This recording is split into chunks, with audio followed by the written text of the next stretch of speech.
Hello, my name is Dan Johnson, and welcome back to the Who podcast. This month, we have a special guest once again who's joining me today to talk about their recent, or soon-to-be-released, fan film entitled A Blip In Time. And today I'm going to be talking to the co-creator, I suppose, of MB And Homeland, and that is Mark Bray.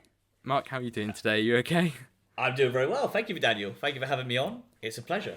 Yeah, I massively appreciate you asking to join today because, like I said earlier, it just came at the right time where I was kind of going, I need a new guest. Who can I have? And I went, perfect timing. Yeah. And when I was, as I said before, while I was going through, I was sitting there going, do you know what? This is a very interesting, sort of universe that you've created because if you're not aware, MB and Homeland have been creating fan films for over 15 years. It must be about 16, 17 years now. Yeah. I was going to say that was the anniversary, but that feels like it was at least a year ago. And two years, yeah. So it rounds up to 17 now, I think. So, nearly old enough to drink. Could have had a son in this time. Yeah. But we're not just going to be talking about the brand new fan film and your own sort of 17 years worth of work in making Doctor Who fan films. I would also like to talk a little bit about yourself. And we have these intro questions on the podcast. I handed one to you last night, in fact. Oh, yes, you did, yes. The first one is always, what is your favourite moment in media? It's the big question that we always use to get to know our guests. Yeah, sure thing, yeah. So I definitely had a big think about it. And I guess it really depends on the question, but I took it down sort of a storytelling point of view in the sense that one of the things I love in films or TV is having characters that you can relate to a lot. Like, don't get me wrong, there's a lot of joy in going and watching a Marvel film or Harry Potter or Star Wars, and you could also still have characters in those universes that are relatable. But I very much enjoy watching a character who might be British or might come from a British background, and you can look at them and be like, oh yeah, like their similar upbringing, or oh, they went through a tough time and I can relate to that. And it kind of builds that kind of sympathy to wanting to root for the character, to being like, I care about this character. When it's a bit too far out, too stretched, I'll take an example of a character who starts a billionaire, ends a billionaire. It's like, sure, he's doing some great stuff and I can enjoy this adventure, but I'm watching there going, if he died in the next scene, I don't know if I care. I want to root for this guy. I think it's why a lot of films, I don't want to say Joker because I'm not that kind of person, but that appealed to a generation. That appealed to people who felt like the system was against them. They felt like they were miserable. They were unhappy. I think COVID also didn't help. People also maybe a bit more bitter now. People maybe a lot more antisocial as well. Especially just briefly before we started the call, talking about my job and all, dealing with customers, dealing with the British public. Maybe people are less likely to want to go up to a member of staff to ask for help or stuff like that. So that's kind of what I took away from the question. What I like in media, characters that are relatable. I'm obviously a science fiction fan. I like a lot of war films, 1917, Oppenheimer, stuff like that. But yeah, those are kind of the things I touched on. Yeah, that's quite. You've taken it slightly in a different avenue, but there's nothing wrong with it at all. Yeah. But the way it's made, the more that I've asked that question, the more I've realised that my answer is like very surface level. Okay. So when we talked about this, my co-host and I, we talked about sort of like moments in film, especially in television, that make us feel powerful and make us feel like energized and keep us motivated. So I spoke a lot about how in the first Kingsman there's the church scene, and I think that's probably one of the first times that I'd really been interested in how they made that scene, all the hidden cuts and stuff like that. And I found sort of the flow of that really mesmerizing. And even though I don't really film things per se, when I write scripts for my audio drama series, a lot of it is filmed in my head already. That's understandable. Because that's how I imagine it. So I was sort of talking about how I can imagine this sequence being a long shot and stuff like that. So is there anything that sort of, how you've taken it is that you've taken favourite moment as in sort of is your audience surrogate characters, the characters you empathise with. Is there any particular character that you think represents you the best? In all world media, or just in like content I've created myself? In everything that in any this is why it's such a big question, because it's what what sort of things Who's a character out there I can relate to? Ooh. Or obviously it could be on the lines that I have with that shot. Maybe there was something that you watched when you were younger that sort of inspired you to then go, well, that's the sort of the industry I want to go into. Yeah, well, definitely I can relate to that a lot, in the sense that I grew up watching Revenge of the Sith. I had the DVD, and there was a second DVD that had all the behind the scenes on, and I remember one video in particular, which must have been 2 hours. It broke down every role of the behind the scenes, from the producer to the set dresser to the writer, whoever. And I remember making note of every single role and being like, I want to figure out what all these roles do. So I can relate to that in a sense. But when it comes to making my own media, I'm a big critic of, if I watch something and I go, that's really cool, like the Kingsman scene, or like take 1917 for example, when he gets up out of the trench and he's running straight across, and it's beautiful, and it's that moment where the music rises and you're really invested and you love it. I try to never go, that's amazing, I should film something like that, because I don't like falling into that category of, oh, he's only done that because someone else did it last year. And if you release it very close to the same time, people can just be like, this just doesn't feel original. I'm not going to say on Cool that everything I've ever made is original. No, you can go look at stuff and there's going to be connections to New Who and Old Who and stuff like that. But I guess I try to be as original as possible. Take, for example, there's a companion in series, end of series 5 of my channel, where I really wanted to figure out a clever way for a companion to first meet the Doctor. And the companion in particular is a girl called Isabella, who has a rough life, rough upbringing. She was bullied, and she's actually about to take her own life in the scene. She's on a multi-story car park, and actually she does jump. She does basically go, this is it. And it's just by chance that the TARDIS at the time just happens to lock onto her, because the Doctor's actually in distress, and her being there, she actually saves his life, and he's got no clue that she was just about to do what she did. And I was like, that's such... I took that and I go, that's not happened in Doctor Who, that I know of. Someone's going to say in the comments it has. Actually. But I was like, I feel like that's really clever. You've got a companion who goes from hating their life, hating the world, and then the Doctor shows her the universe, and it's like, it kind of uplifts her and shows that there's good in the world, or stuff like that. Yeah. So that's kind of where I'm coming from. Dylan, who I do play, I based a lot on me when I was a teenager. But the only problem is Dylan, in my opinion, turned out to be quite annoying, which probably says something. I was like, I based a lot of him on me. Yeah, I don't like Dylan. It's like, okay, that's not good. It's a bit like, is it Time Heist, when he says, I hate the architect, and the architect is himself. But they do, I think they use that as like the plot of the the episode, don't they? That I hate the architect, therefore it's me, kind of thing. Yeah, exactly, yeah. Yeah, I haven't watched that episode in a long time. I think I've only ever watched that episode once, to be fair. I've been it's doing where a bit everyone's brains like melt in, isn't it? Yes, and then, yeah. I've been doing a rewatch, and I've just finished series 11. So I'm going into resolution now. But it just meant that, because like yourself, there's episodes that I've always missed, never watched again, and I always jumped to certain eras and stuff like that. So I thought, well, I'll go all the way through before the 60th. And it's been an interesting process, I'll tell you that. I've reached some episodes that I found a new affection for, and then some that I've just thought, nah, I'm not a fan of these at all. But that's a very, very intelligent answer, actually. Sort of, yeah. I was like, it's sort of like a box standard question, I suppose, and you've really you've thought out of the. That's an awful. Thought out of the box with it. Yeah. Took the lid off, thrown it away. So my next question then is, as we were just talking about Doctor Who, is what actually made you a Doctor Who fan in the first place? Oh, well, that's a very nice question. So I'm old enough to have been. I was a fan before the show came back. I don't want to make it out that I'm that old. I'm only 25, but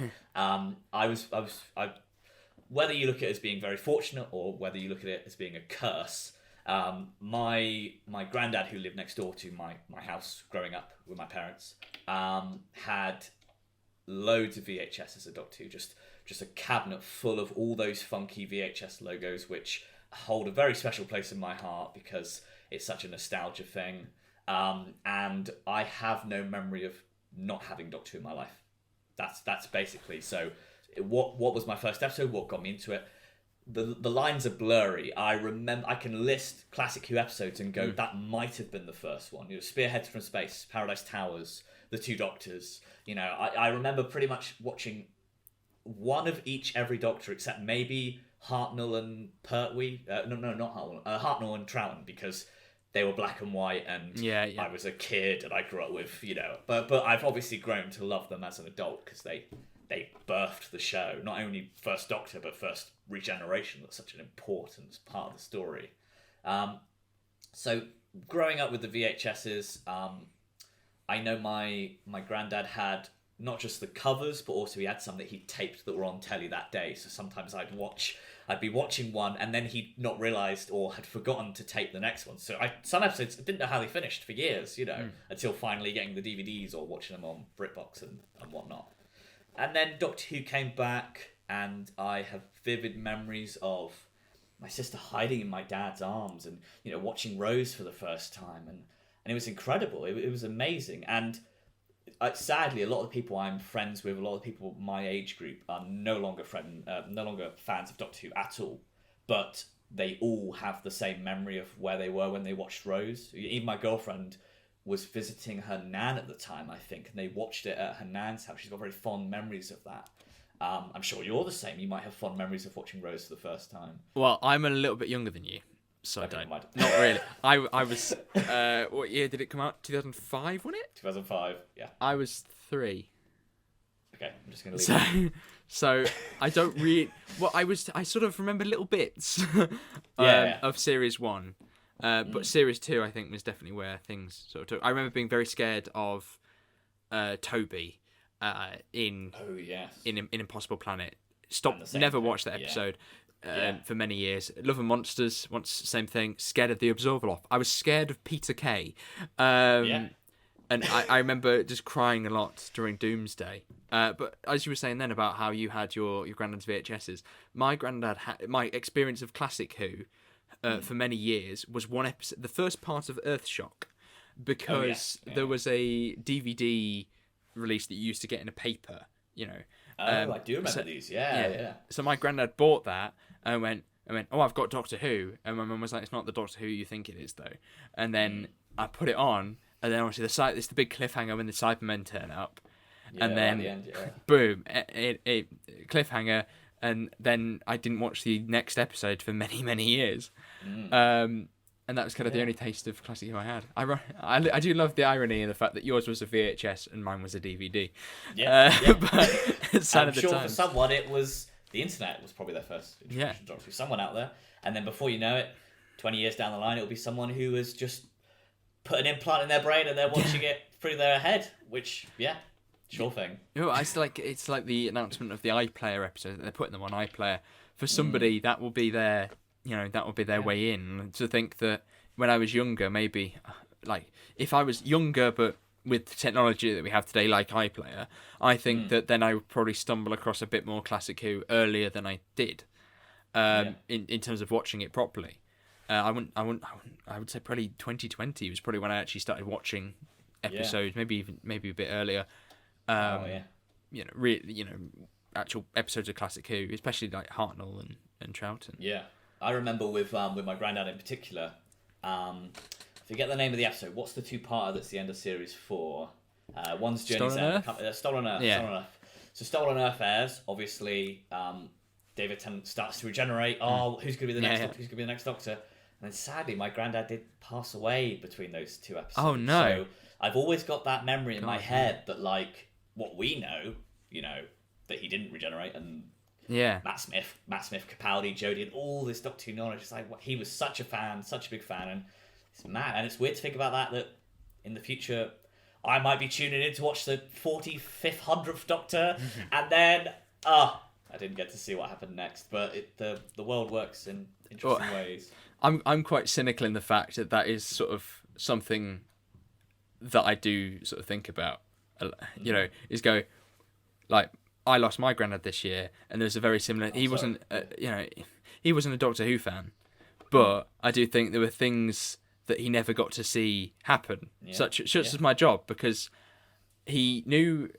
A weird way it worked was that so I passed my test, my driving test, which then allowed me to do my job, and by passing that test, I was able to tell him, and I was able to go to the hospital, and tell him about it, and he did tell me to get over it, but he never knew that I actually started my own stuff. Yeah, and I did of that sort of idea of what happens. You know, how would they react to your life beyond that point as well? Not just talking about Doctor Who and things like that, but in general. Yeah, no, totally, I can agree. My grandma, I also lost.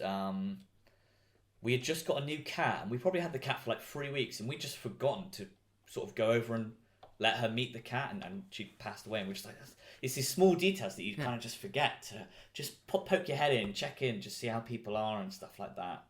But yeah, we're all mortal. That is all. It's taken quite a dive, hasn't it? Same subject. Yeah. But anyway, yeah. No.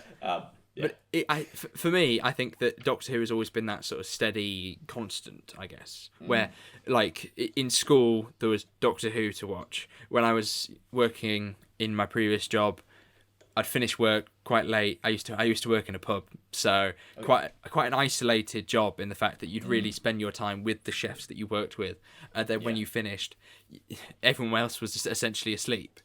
And waking up the next morning. So then I had Doctor Who. I had Big Finish, and that sort of element kept me going. So it's always been that constant, and so I think that, as I was saying earlier about how I was rewatching Doctor Who, I started that in April when he passed away. I don't know if it was particularly like because I feel because I'm grieving, I'm going to do that. But I think that it was something that could occupy me a little bit in the same way that these jobs do. Doing the podcast and things, I don't like being bored, really. Yeah. That's how I kind of describe myself, is that I don't like being bored. So that's why I do all these things. So that's sort of how Doctor Who affected my life in some respects. I have friends, my best friend, for example, we spoke and talked because of Doctor Who. Are there what elements has Doctor Who done to affect your life? Oh, my best friend at secondary school was a massive Doctor Who fan. I think he was my only friend at secondary school. quite depressing. But Doctor Who fan, legend Sam, who obviously he then went on to be the Doctor in my fan series. So yes, that's how I met. Yeah. In terms of. I try to keep Doctor Who private with friends and family. I don't particularly know why. I guess it's. I think at secondary school it was probably something that was judged. It was looked down upon. And now as you're an adult, like I said, there's so many shows like Star Wars and Spider-Man and Superman that are so popular now that actually it probably is completely fine to talk about Doctor Who. Yeah. And most people, I guess it's something that I keep private and secret. And then it probably makes me look like I don't have much going on. So people at work are probably like, well, what are you doing this weekend? And in my head, it's like, I've got this thing to film, and I've got all these actors, I've got this crew coming down, and I've put this location. Oh, I'll just play video games, or, and they must think, wow, Mark doesn't have a life. He does nothing with his time. And I just got this, like, it's like a double life, I guess you could say. But I remember very early on with crushes, or even very early girlfriends, wanting to have that connection with Doctor Who with them. I remember one I had when I was probably about 18 who had like TARDIS wallpaper. Like, wow. Yes, that is a tick. That is what I want. Wow. And then as I got older, I was like, actually, it's nice for them to have their own thing they enjoy, and I have my own thing to enjoy, because you don't want to merge them together. You don't want to merge work with relationships and stuff like that. And my girlfriend now is a massive Witcher fan, or Lord of the Rings and stuff like that. not my cup of tea. Nothing against the shows, I'm just not really familiar with them at all. And then I'll have Doctor Who or Star Wars, and we will overlap sometimes. Sometimes I'll make her watch The Mandalorian, and she'll absolutely hate it. And then I'll watch The Lord of the Rings or A Witcher. But yeah, it's good to have a balance like that, I think. And so yeah, I guess Doctor Who in life has affected me a lot. I've written a lot about Doctor Who, especially at uni. Like I did my dissertation, which is like your final thing in third year. I did that a lot on Doctor Who. So and I was quite fortunate. There was this one teacher, I'll never forget her. She was amazing. That throughout all of uni, I didn't know she'd worked on Doctor Who. Oh, really? Oh. And so I'd always had this banter with her, always joking. She always knew me. She'd always spot me in a crowd. And then when I found out she'd worked on Doctor Who, I just couldn't talk to her. I was like, I can't talk to you. I'd be there, sat at a table. I'd be really nervous, just like, you worked on Doctor Who. She was a producer on Torchwood, and I don't know if you know the Attack of the Grask red button mini game thingy. She produced that. So I was like, and I had memories of playing that in my living room with my dad on repeat. And it's like, wow. So, and she was very good in the sense she had so many connections. So when I wanted to write a dissertation on Doctor Who, she knew a lot of Doctor Who producers. So once you know one, they know someone, and then they know someone. Yeah. And I went from her to Philip Hinchcliffe. I managed to interview him for my uni course. He was producer of Classic Who. So series 12 to 15. Like the golden era, I'd say. Tom Baker's peak. You know, when Doctor Who was literally everywhere back then. And that was an honour to speak to him. Clearly, he was another generation. You know, trying to do a Zoom call with him was a bit awkward. But once we got there, I'll never forget that. That must have been amazing. I mean, I love it when, like you said about earlier, how I said a lot then. that you kept things that you sort of kept things hidden slightly, your Doctor Who-ness, and sort of the nerds have now taken over the world slightly. And it's not.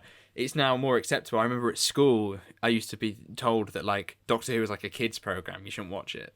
Yeah. And now, you know, it doesn't really matter. No one cares beyond, you know, the surface level anymore. You know, no one cares about that surface level. Although I am to have a partner that had TARDIS wallpaper does scare me a bit though. I know. Wherever she is now. TARDIS wallpaper. There's more to a relationship than TARDIS wallpaper. Of course. I think. Yeah. I remember at school, it was around that period where I just joined secondary school. And I don't know why, but everyone, I don't know if you can relate, but everyone changed. It was like over the summer of primary school to secondary school, everyone was almost acting tougher or cooler. They'd seen all the latest horror films, or they'd seen all the latest 18 plus films. And you got to keep in mind, we're only like 11, 11 and 12 years old. And I remember they'd always talk about, I just saw this horror film, and I'm not particularly good with gore, and they were all bonding over these sort of horror films that they'd seen. He's like, and then he came in and he stabbed her and blah, blah, blah, and this, blah, blah, that. And I wanted to sound relatable, so I was like, yeah, I saw this horror film the other day where there was this robot mask, and it opened, and there was a skull inside. And they went, that was Doctor Who. And I was like, no, it wasn't. It's the Pandorica opens when it's when the Cyberman, the helmet opens and there's a skull in the middle. And I was like, no, it's not Doctor Who. And they were like, yes, it's Doctor Who. What are you talking about? And I was like, oh. Whoops. trying to fit in. And how do cool. You know that's Doctor Who? What's the scariest thing I've seen recently? That. It wasn't even that scary. No. So you said about your dissertation then, didn't you? Can you go into maybe like the title? I don't expect the full essay, but I can send you the link. It's a really fun read. I'm just curious because to think like at my school I did media in A levels, and when I did, the idea I could literally sit there and I wrote like you write a PowerPoint and the first one you do about film. So I did Thor Ragnarok, I think. Yeah, I did Thor Ragnarok. And then as we went through, you could sort of they loved examples. And then you go and I remember writing something about, and I was like, I remember that they put Jadoon in a tube station for series 12. And I was like, I can talk about that. I can talk about the marketing of this and all of that. And to think that then I could write a dissertation in the same way that I write video essays, episode things. They're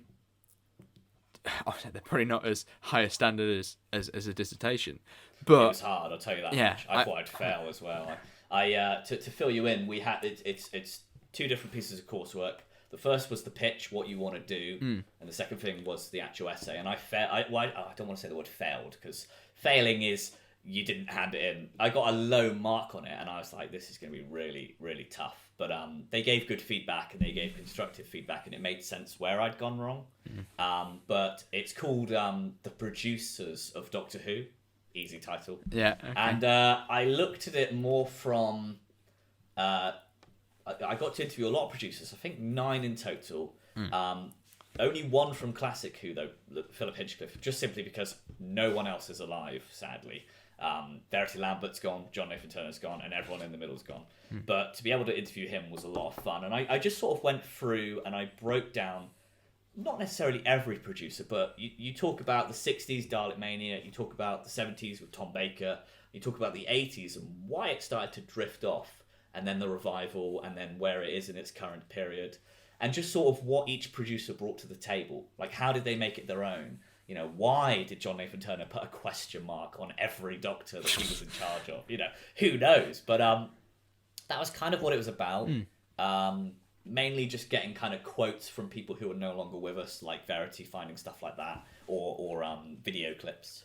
But it was a lot of fun. I haven't read it in a long time though, but it did well. It got a great grade.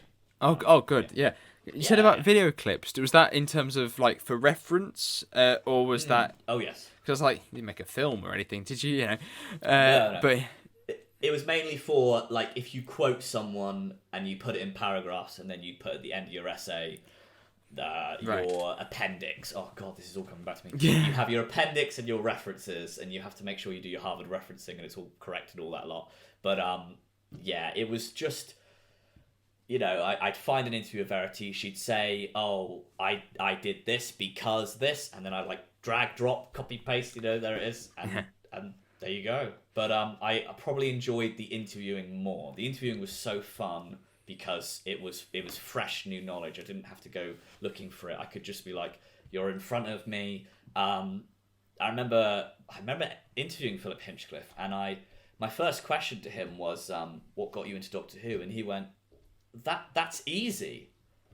And I was like, "Oh, well, I'm going to ask some hard questions." In my head, I was thinking, if he thinks this is easy, I'm going to ask some tough questions. So I remember asking him, "Why do you think the show wasn't good in the 80s? What happened?" And that's not something you really want to ask a producer of Doctor Who, to then criticise a successor or a predecessor. But he gave some honest answers, and he's an adult about it and stuff like that. So I was like, it testing the water with certain people. What can I say? What can't I ask? That's quite that's sort of what I like about it. A few things I like is that when you do the interview, you're kind of you're live. Then you're juggling your questions and trying to I like that element. But it is a case of what can you get that gets the best out of that person.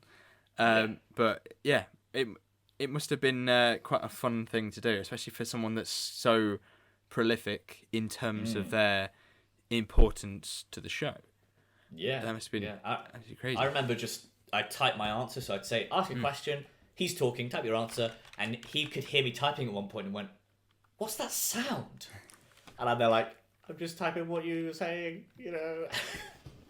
But bless him, I don't want to sound like I'm talking badly about him. It was starstruck, but at the same time, it was like, maybe don't meet your heroes, or like it wasn't a bad interview at all. In fact, it was probably the best one I did. I got to speak to Matt Stevens as well. Oh, right, yeah. And Nikki Wilson, who was paired. I never got to talk to Russell or Chibnall or Moffat or anything like that, but just people who were very close to them, people who were in their bubble. So that was always a lot of fun. And also, nothing wrong with the top tier, but a lot of people probably want to talk to them. So actually getting to know, there's some people who you might not even know their job title. You might not even know they worked on Doctor Who, but without them, things would have fallen apart. So just the importance of... And generational things as well. It's interesting hearing how Philip Hinchcliffe was a producer. He was trying to stop people from doing strikes in the 80s and stuff like that, compared to now and how other producers tackle things. And it's not just a producer, it's a producer's assistant and then a producer, costume designer, and they all kind of tear off, but he was kind of the helm of it, so to speak. Yeah, that must have been... I just... It was like, alright. like when I was looking back, when I was like going through the box sets, the collection box sets, Yeah. I find it very interesting looking back, and the stories about how they made the show are sometimes more interesting than the actual episodes. Yeah. No, I agree. Yeah. I remember interviewing someone who was a producer of Class. He was amazing to talk to in the sense that because John Nathan Turner wasn't alive, I couldn't ask him why he thought the show got cancelled, but I could talk to someone who was a producer of a show that did get cancelled because Class wasn't renewed, so I could make parallels with stuff like that and so on. But yeah, a lot of it's coming back to me, so I haven't remembered this stuff in a very long time. Yeah, I'll have to, there are bits I'm probably missing, but yeah, it was nice. It was good. I'll have to have a look at it because it does fascinate me, that sort of behind the scenes stuff. So finally, then. Do you want to talk about the beginnings of MB and Homeland? So what sort of inspired you to first start making fan films 17 years ago, if you can remember? Yeah, exactly. Well, so I remember every year, probably around Christmas, I don't know why, but my dad made it almost a tradition to put on the films he made as a kid. And he'd literally have to set up an old projector and find a nice white wall or bring a projector in and put it in the living room. I remember my grandma would always complain about it, but it was something we did. And I guess it's kind of something that's quite homely if I think about it. It's something that I think a lot of my childhood about. And he would play these things he made when he was a kid in the 70s. And as a 7-year-old, not realizing the difference between a camera from the 70s, which is shot on film, compared to digital ones or your mobile phones. I remember asking if I could use his camera to make my own films. I want to make my own stuff. And he was a bit reluctant to it because this is an old camera. It's probably worth quite a bit now, to be fair. You know, it's shooting on 8mm or whatever. So I was a bit burnt out. I was a bit disappointed. I really want to make my own films. And it was at that point I found out my next door neighbour, Tom, had got a camera for his birthday. I can't remember, it's probably his 13th birthday, his 12th birthday or something like that. And I literally said to him, I said, should we just make our own Doctor Who adventures? I didn't say fan film, I didn't even know what that term meant until I went onto the internet. But I was like, should we just make our own Doctor Who adventures and film it? And I had, for some reason, painted an old cupboard that my grandmother had. I painted it blue. It was probably the height of me then. Now, not anymore. It's like all the way down here. It's like, but and we just started filming. And I spoke to him the other day actually, and it ended up being a short. So it's actually on the Instagram and on the YouTube channel. But there's a short that says like, "What if Tom said no?" And I was thinking about that the other day. It's like I've spent the last 17 years making content, and it all leads back to, Tom, would you like to make films? And he said yes. And I was like, what if he didn't say yes? What if he said bugger off? Or, like what would have happened? How old was he at the time? Yeah. And it's like, it goes to show that we don't realise how we affect people's lives. Like small things like just answering a question, yes or no, creates this chain of events.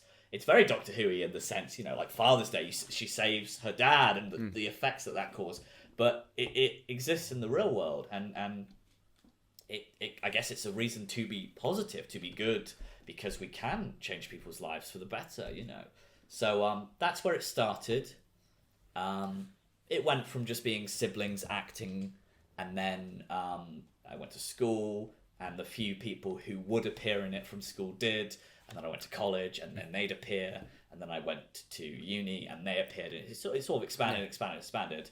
I wouldn't say it stopped, but I kept track of like how many people would join a year, and I think probably 2020, 2021 was probably the peak, where it's like 20 people appeared. It's like, that's amazing. But now it's like everyone's graduated and they've all fanned out and they've gone to Cardiff or Manchester or whatever. So it's not like they're not picking up my calls. It's just they're just too far away to appear and stuff. So now it's maybe smaller, and that's kind of what a Blip in Time is. It's just about a crew of about 10 people. But people really passionate and people who really wanted to make this the best thing it could possibly be. Yeah, because that was the thing that I found probably the most interesting about your fan films, and which one is fan films in general, is that you have quite a big group of people, and you like if I do that with my friends, for example, I just don't see it working out. I can just see it takes quite a bond between them all for it to work. But like you said, I was going to ask you about later on. It's like, how did you find the people that you work with? And then how, what if there's like issues in terms of logistics of like, what if somebody needs to get the bus because, they can't drive, so they have to get the bus down or they live further away. And I was thought, are there any stories linked to sort of issues with cast? And sort definitely. Because even I've tried to make Lego once when I was younger, and I've stopped doing that because I think I just grew up a bit. And Lego is a very difficult thing to try and realise into animations. And it's a lot of money. Exactly. So I started doing audio adventures about 2-3 years ago, writing and producing 3 stories, and it has taken us this long to get to this stage. We've had casting issues where people can't do it, and these are just done. A lot of them are done like this, and sort of the juggling of that, I think, is probably the worst process, because it's more than just pointing and shooting. It's how do you get the person there, So definitely, I mean, that is a big question, because I feel like I can relate a lot to you in the sense that, starting off in the early days, there were casting issues. I remember around the 2014, which is when we first started putting it on YouTube. So we'd made content as kids.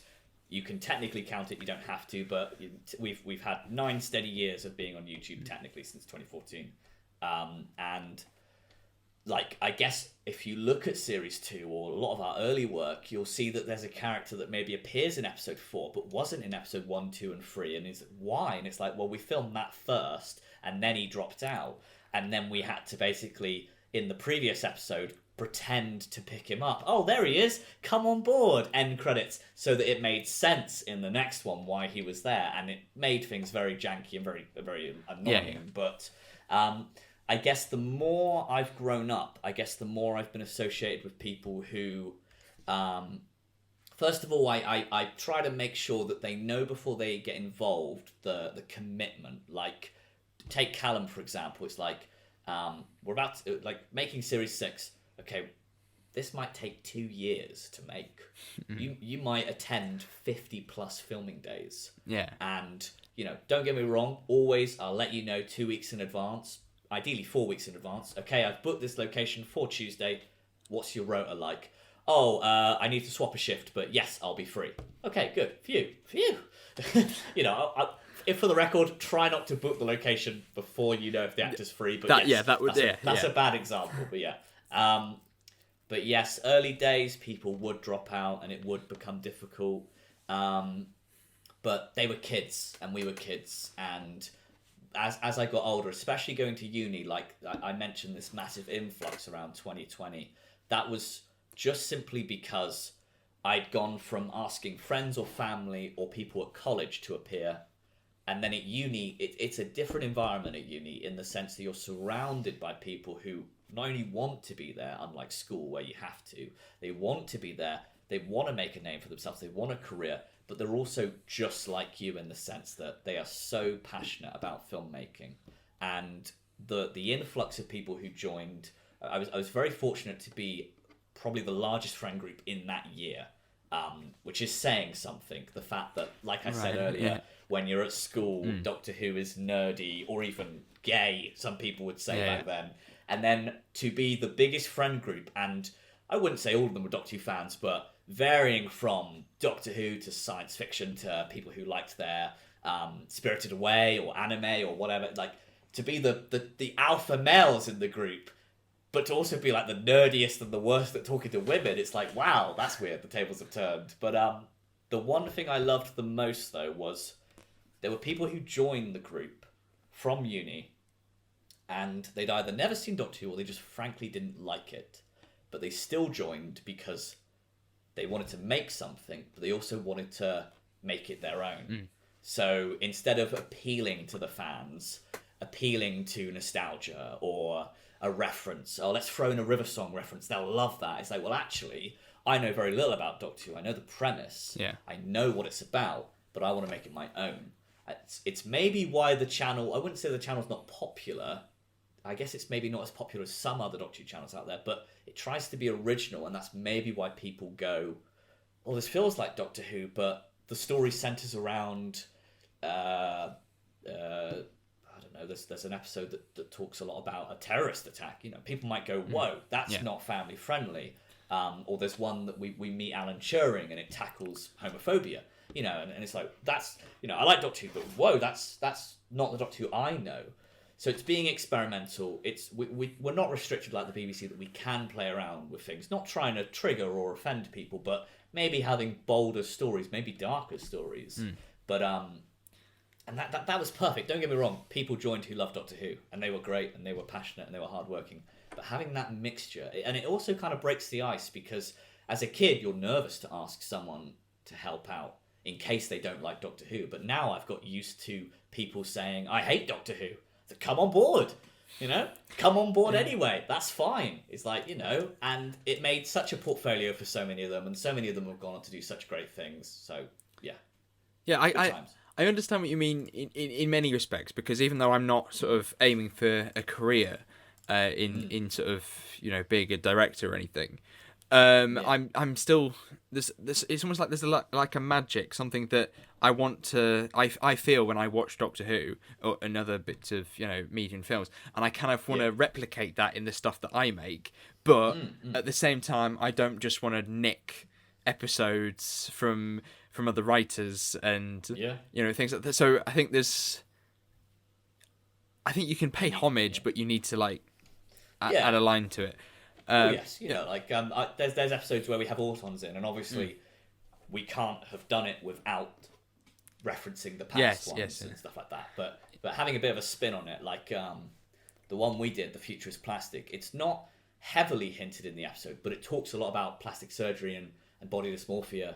And there's one point the boyfriend of one of the companions says, you could do with some work, you know, you'd be better company if you'd done some work, and kind of really trying to have an underline of, you know, plastic surgery can be good, but also what it can do to people and the younger generation of people who might look up to that or be hurt by that. So but at the end of the day, you also just want to make a nice, fun Doctor Who story where you're running up and down corridors being chased by Daleks. Yes. And I love that. I think that's a great part of Doctor Who. Yeah. And it's all about balance at the end of the day. Yeah. So, I mean, my daydreams are basically, you know, running through corridors and sort of, you know, I remember like when I was at school about PE, and I used to, or sports day, and you did a lot of sitting around on sports day because they had to go through each line. So then you'd all run a race, and it's. I think I remember stuff like that. Yeah. I can't remember it like how it ran entirely, but just the idea that you just do this like constant next line. So you're sitting, and for some reason we had to rehearse it. So you're sitting there, and I remember thinking of it like a danger of like the TARDIS like appearing in the sky, and like and sort of those sort of things may not make good Doctor Who episodes, but I think they could be refined to make them more interesting. And then you know, now sort of I come up with ideas for stories and sort of bounce them off people as I don't think I would have done before. And a lot of it basically stems from essentially a daydream or a shower thought or something like that. Yeah, no, totally, yeah. But I regularly, I'm not going to show you, but on this phone, if I think of something, I put it in my notes. I just, you know, because there's always stuff I'm thinking about. Just the other day, I saw maybe 4 or 5 people stood at a traffic light. And it was one of those traffic lights where if you don't push the button, it will not change. It's not like a free road kind of thing. Yeah. And they were all stood there, and they were all on their phones and nowhere to push the button. And I just remember, I wrote it down because I thought it'd be funny if, you know, a person saw it on their way to work, 4 people stood there, no one's pushed the button, goes to work, 9-hour shift later, he's walking home and it's pitch black and they're still there. Just random shit like that. You just write it down because it's funny, and it's like, you know. That's a very good job. I can see that being like an Edgar Wright film almost. You know, like Shaun of the Dead kind of style, I guess. Yeah, definitely, yeah. No, so you spoke briefly about sort of tackling harder issues that you did within your episodes of Doctor Who, and I found that very interesting because you've done a lot of stuff in 17 years. You've rewritten the Doctor's origin story. You've committed genocide. Yeah. You've had death. You've had murder. Like you say, you've had body dysmorphia. A lot of dark things, awful relationships and things like that. And mental health issues. And I was going to ask you, was it daunting taking on those elements? Because I think it could be one thing just to say, I'm going to write a story about being depressed or anything like that. And then it's one thing to have that subject matter, and then if you don't do it right and it just comes across, you can always tell when there's always something wrong with it, where it just feels, or an actor laugh, or something like that. It just feels disingenuous. Yeah. I think it's does that ever scare you a little bit, where you might get a sort of like a negative backlash to things? I know that you had I'm going to say a negative backlash, but it wasn't really when you was it in series 6 or series 5 when you had a missing persons case, sort of like and you sort of did that in effectively in real life, and had posters and a website and stuff like that. So was there anything that sort of frightened you in that respect? I could touch on that in 2 points. The first is if I know it's a serious scene, or you're filming something that's very powerful and it needs to be done right. It's obviously about setting the mood. Like we have a laugh on set. We're sometimes more famous for our bloopers than our episodes, but there are moments like there's an episode in series 5. Spoilers if you haven't seen it. Skip to whenever in this video. But there's a wedding scene and someone gets stabbed, and it's a very sad, very powerful scene. I think a tear runs down the Doctor's eye, which Sam never cries, so for that was a miracle, and it was such a powerful moment. I just remember there being calmness on set, or just giving the actors time and just not rushing them. So, but you can also do that and have backlash. I think that is one of our most disliked episodes. No clue why, but it is. YouTube disabled dislikes, so no one knows that, but I can see that it's very rare there's ever a balance of like 50-50 with dislikes. You get the odd 1 or 2. It's life, but that one maybe has like 12, and it's maybe got 50 likes, so it's maybe more like a 75-25. But due to that decision, I don't know. You presume anyway. Yeah, it's very difficult in the sense that we don't live in a society where when people don't like something, sometimes they just don't comment it. Sometimes people comment a lot and they say, "I hate this because my YouTube comments are set up in a way that if you use a certain swear word or something that's racist or homophobic, it will get reviewed, and I then look at it. Sometimes people use swear words to say they like something. This was fucking great, fine, I approve that. But I never take away comments where they are genuine constructive criticisms. You can go read them, they're everywhere. There's probably one on every other video or something like that. I guess the only criticism I really had was some people, like you said, going back to the missing person, which was part of my first year at uni. I actually came up with that before working on Series 6, or at least it was very early days of Series 6. And I think, some people did comment going, they felt hurt, or they felt offended, that they felt like they'd been deceived. I remember feeling quite bad, the number of people who... Like, even when I shared the poster around, it does say at the bottom, this is a film poster. But people would still go, I hope they find her, I hope everything's okay. And I'm like, maybe they haven't read what's there. Yeah. And I tried to riddle the website with bloopers. There was... or not bloopers, things that were little jokes, and fake. I watched the video. So you had little jokes everywhere about like there's a blogger, or people could put their memories of her, and someone talks about her shoe size or something like that. It's like, I remember her having size 14 feet. It's like, what? But it's a great way at testing who of your fans are loyal and who of your fans aren't. Because some people, this is what I always noticed with, if I upload an episode that's 30 minutes long and it just went live 7 o'clock, sometimes someone would comment a minute in and go, great episode, loved it, it was brilliant. And I'm like, well, you haven't watched it. You got 29 minutes left. So you really get to learn who's watching, who's not, and who's commenting, hoping you click on their channel and check out their stuff, and those that are actually loyal fans. So I basically just took it as, if you genuinely took offense with this, then I'm sorry, but you were missing something. You were missing something that maybe was obvious, or maybe wasn't as obvious as I could have made it. Yeah.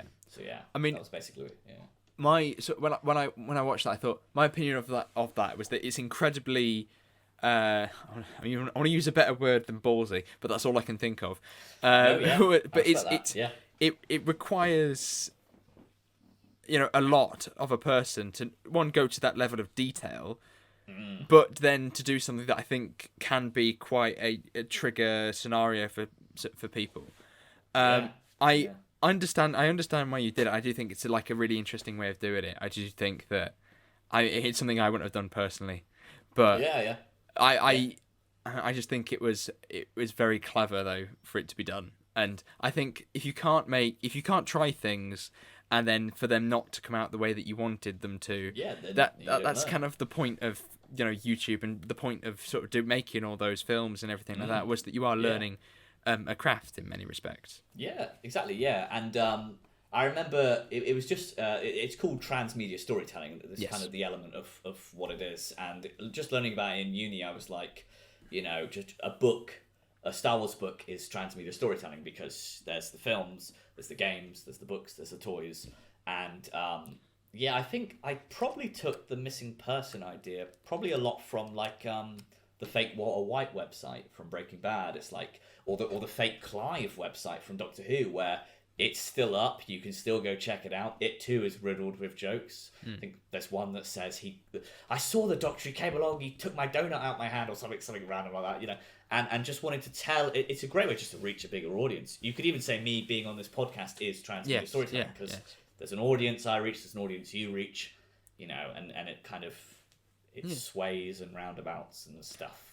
That's sort of why I love doing it in many respects, because this is my sort of outlet to go to sort of branch out, I guess, in many respects. I'm not, nowadays I'm not fussed about how well the videos do, but from sort of like a personal connection in order to talk to people and sort of get in different insights and things like that. Yeah. As I talked about, I find that sort of the rewarding part nowadays, rather than how many people are watching or I love positive comments and things like that.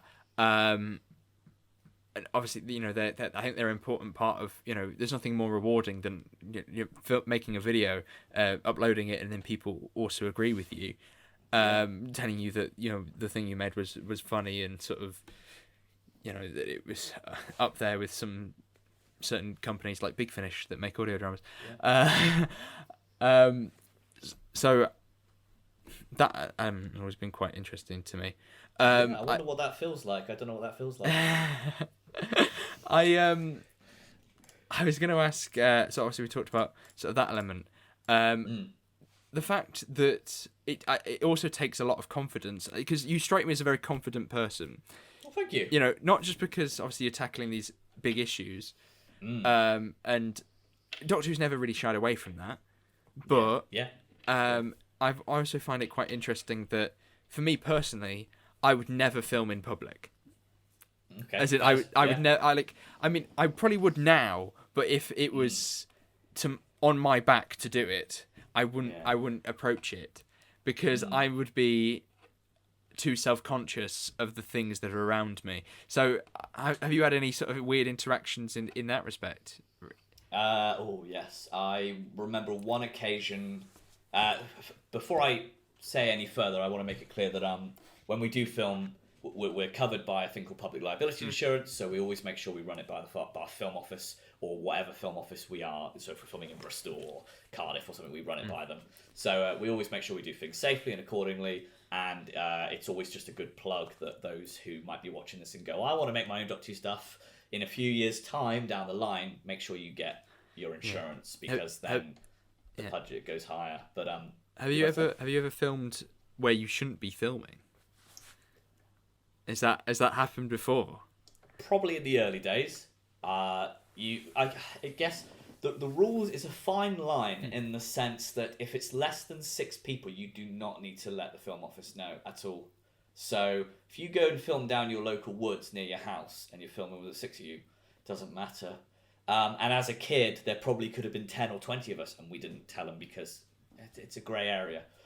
Filming indoors, getting places out, renting venues. A Blip In Time has a beautiful, glorious room that looks like it's from Buckingham Palace or something like that. We obviously let them know. Right, sneak in. They're going on their break. Okay, we've got 15 minutes filming. I'm trying to remember what the start of your question was. Oh, yeah, of course. So there was one time we were filming in the city centre of Bath. It's the scene where it's in series 5. It's when it's like Callum's first episode. So that's that's episode 4. So we decided to have him regenerate halfway through a series because it's been a long time since Doctor Who's done that. And I remember pulling up, unloading the car, and assembling a police box in under like 15 minutes. We try to set a record every time of how quickly we can set that police box up. But there were a group of people in hoodies who were there, who were just chilling, who were minding their business, and it's a public space, and obviously we're not going to tell them to go away, we're going to tell them enjoy themselves and just have fun. But these people, I try to sometimes think what it must have been like to be them, because you're there chilling, you're living your life, you know, you're being cool or whatever, you're smoking your cigar or whatever, and a bunch of people show up, put a police box next to you, and you're like, what happened? Like, what just happened? I've had people come up to me, especially when filming in some quarries or some sort of disused areas. There'll sometimes be walkers, people walk their dogs and stuff. I've had people say, "Are you littering? Are you dumping?" People think we've put the police box there and we're going to go away. It's like, no, we're not dumping this here. We once filmed at Royal Crescent, it's quite a famous area of Bath. We assembled a police box on its lawn, again, all with permission and everything. And then someone who lives in Royal Crescent came down and actually spoke to us and was like, "What's happening?" He's like, "What is this?" And he had just dropped his son off at school, and his son's a massive fan of Doctor Who and his son wished he'd been there. So he took some photos of the police box and stuff, and he went on about his day. I can't think of any. No one's come up to us and been aggressive. No one's been violent. No one's yelled at us. We might be filming and someone's playing a stereo loud. That could be a shame, but you wait for them to because it can interfere with sound. But other than that, it's not a big deal. I've never had anyone die. I've never had anyone serious injuries. Glad you haven't ticked that one off then. Yeah. No one's hurt themselves. Well, minor things like you might scratch your arm or something like that. But no limbs lost, no death. No, because when I was quite young, my neighbour and I and my sister filmed. We tried to film a Doctor Who episode called The Lone Cyberman, which I wrote on a 2002 computer, so it was old at the time anyway. And we used a bush as the TARDIS. Of course. It's the bush at the front, and that's all we used. And initially it was like we're going to build the TARDIS, but that never came into fruition. So we were just using the bush, and we had little costumes on, and we had issues with light, with dog walkers, because we live right by a park, and then people come past, and it was never that they were sort of going, "What are you guys up to?" Because no one really cares what you're up to. But I think that there's an element of, I think it goes back to the idea of going, they're a massive nerd, they're filming Doctor Who outside. You know, I think nowadays if I was to do it and sort of devote myself to it a little bit, you'd have the full proper costume, and then to almost like to get on a train, for example, in a Doctor Who costume, like in cosplay, sort of sends fears in me anyway, you know. Same, to be fair. I'm still trying to think back to any times anyone has ever come up or been aggressive or anything like that. I don't think they have. I mean, we typically try to, if you're crew, you wear high visors. If you're in costume, you wear your costume. So once people kind of see a crew, not a huge budget, but maybe a camera that has a gimbal or some nice light setup, then they just leave you be. I've had people ask for our YouTube channel, which is always a fun thing, especially when I've had people comment saying, "I'm the guy who bumped into you down that tunnel," and I'm like, "Oh my god, it's you!" And he's like, "I love your channel, blah blah blah." That's always a lot of fun. in terms of being nervous about filming in public, I think it's preparing myself for it. It's getting things ready.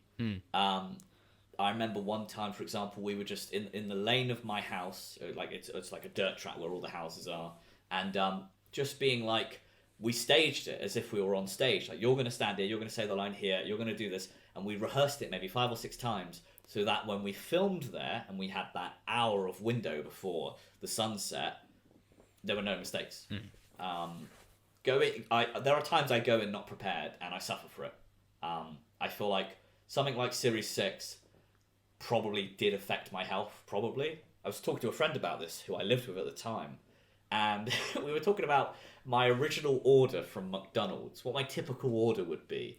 Right. And normally you get burger, drink, and chips or something, but I was known for having like the 5 burger roulette or something. It had a funny name to it or something like that. It was something really weird. Or like I'd eat a large pizza to myself. Or on one time, me and him both got the biggest bucket from KFC each. It was like £40 or something, like the banqueting bucket. Yeah. And we ate it together. And I was thinking back to it because I could barely eat half a pizza now. I was looking back at it, I was going, man, I must have been depressed. And he turned to me and went, yeah, you were. Yeah, everyone thought you were. I was like, really? I didn't, because you don't think about it. But it's the stress of filming days, just 9-hour long shifts. I maybe would go tunnel vision and I wouldn't think about food. So other people might have breaks to eat, but then I'm pacing going, what do we film next? And I probably did some bad things to myself, like body-wise, like not drinking, not eating.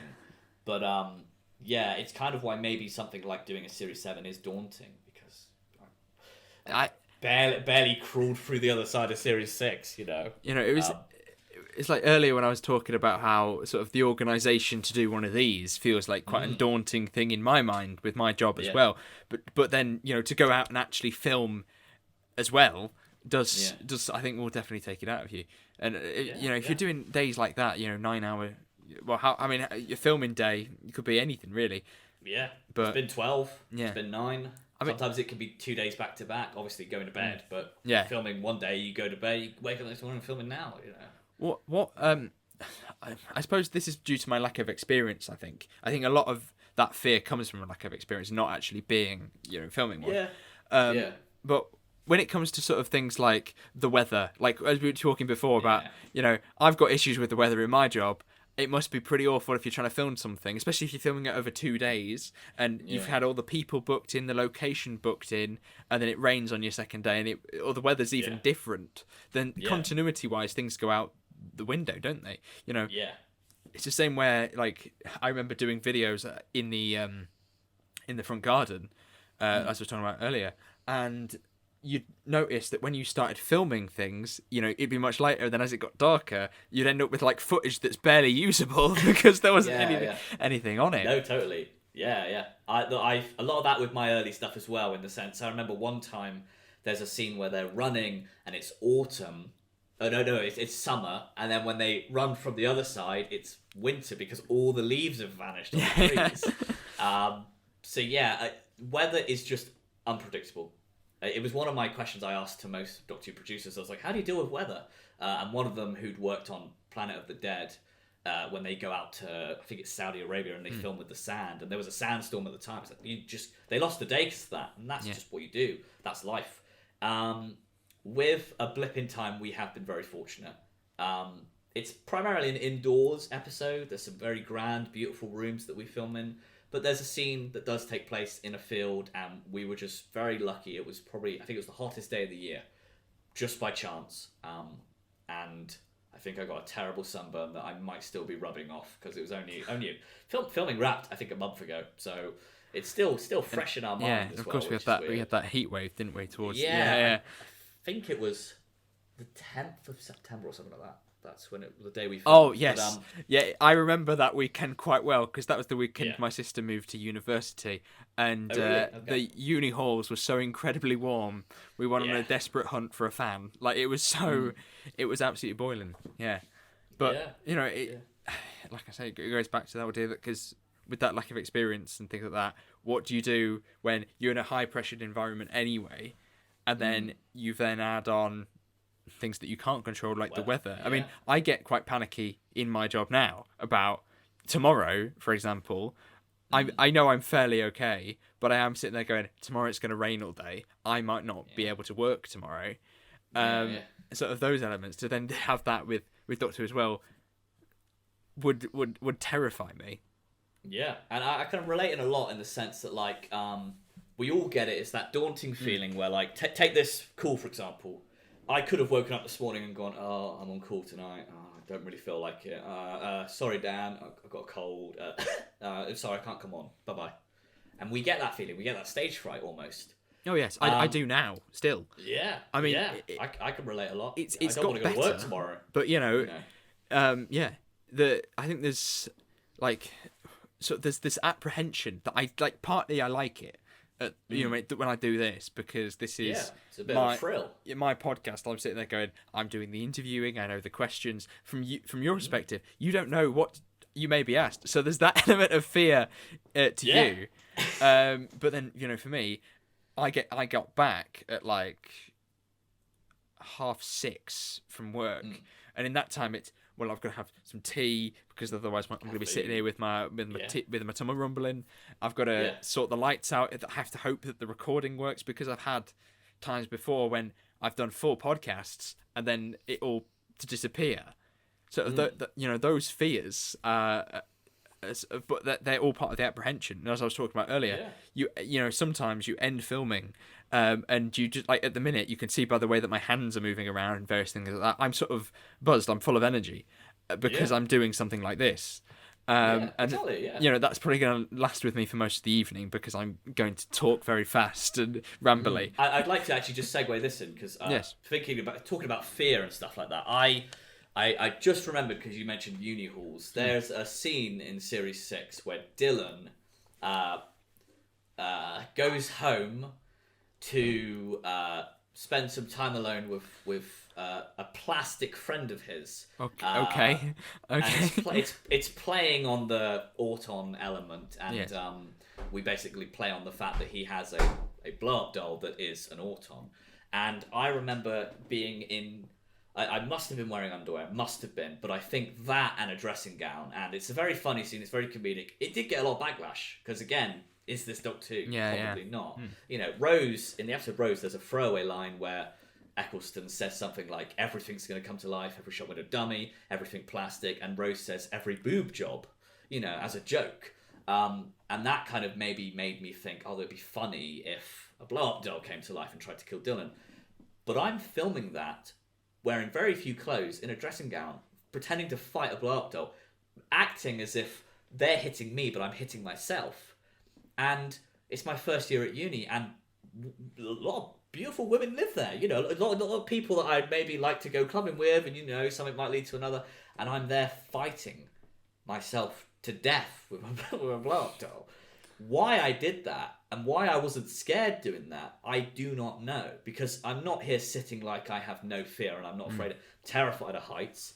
I don't like gore, as I've previously mentioned about horror films, Why did I do that? And that might be a question I just can't answer for you. And I don't know. I guess just doing things and going, fuck it, life. Yeah. I'm never going to see him again. The tunnel thing, really. It's probably the tunnel because vision, sometimes I filmed something in my friend's house for a joke, and it was just that. Like I quote Doctor Who on a daily basis, and in my head it really worked out, and I could run into the room and shout a Doctor Who quote, basically. Yeah. And it's not, it's not a completely, but it's a nice little snippet just to break up the words I'm saying. Yeah. And when I did that, I went, do you know what? From an outsider's perspective, this is really weird. Like I was like, if you push the sofa forward and you sit there with the phone like that, and then I run into the room, shout something that you don't get the reference to, and then, I thought, there's actually many things that, to me, sound like that sort of element. And a lot of people have said that when I sort of did the podcast, this sort of different version of myself comes out. And it's, I think, a lot of it is the excitement, and I think a lot of it is sort of that tunnel vision, like Showtime stage fright thing as well. Yeah. I suppose that's kind of what carried you through that as well. Yeah, I can relate a lot in the sense that recently, because this was such a secret, a Blip in Time, that 10 people knew, family didn't know, friends didn't know, and I was hanging out with a friend, and I do, probably like you, just sometimes just shout out a random Doctor Who quote, but I was quoting the episode. It's in the trailer, so it's not really a spoiler, but there's a line that goes, "Why do you cling to this world so dearly, Doctor?" And I just said that out loud in front of him. He doesn't know what I'm on about. He doesn't even know I'm working on anything. And he turned to me and he went, "What?" And I went, "I'm just quoting Doctor Who episode." And he doesn't know Doctor Who that well, so I can get away with it. So he's like, "Oh, okay, fine." But then I'm like, oh, Jesus, why did I do that? That probably looked very weird, and he doesn't know what I'm on about. So a couple of months down the line, he'll know what I'm talking about. But for now, it's just like, okay, oh dear. Yeah. It, like I said before we started, I said it's sort of. I think my friends have got quite used to it. The way the way I talk, and might talk to myself. I talk to myself quite a lot, and that tends to be when the Doctor Who quotes come out. And I sort of do silly voices to myself sometimes and realise I'm doing them out loud. So, but my friends may be listening right now. So hello, I may be currently in the room as well. I do hope I'm not wearing this jumper because that has happened many times before. Really? Yeah, I have gone. I'm wearing the same clothes, but yeah, I made sure to change so I didn't look like I was wearing the same thing. Well, it's cold. I've only got like 3 jumpers, so I improvise and wear the same clothes over and over again. Yeah. Also, people like Tom Scott always wear a red shirt, so you could make it your own. Make it my trademark jumpers. Yeah, exactly. Yeah. Not very good in a heat wave. No.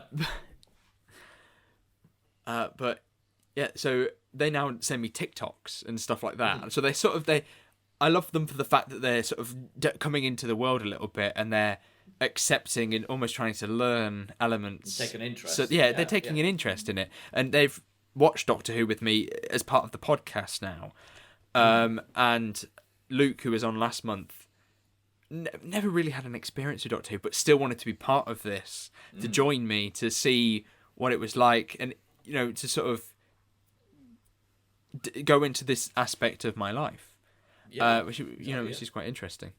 So, definitely. As you were talking then about sort of things or scenes that were a little bit, maybe not retrospectively scary to do, what do you think has been your biggest filming challenge in terms of behind the camera or, of course, in front of it? Ooh. Probably, I think filming with a Dalek is harder than you think. Oh, really? Probably. Yeah, because, you'll watch the episode and go, oh, cool, a Dalek, that's great. But, I remember we filmed at a quarry once, and not only was it the Dalek, but it was also the TARDIS, and it's not a quarry that suddenly is road accessible, so you end up carrying everything probably back and forth, because there's probably 6 of you.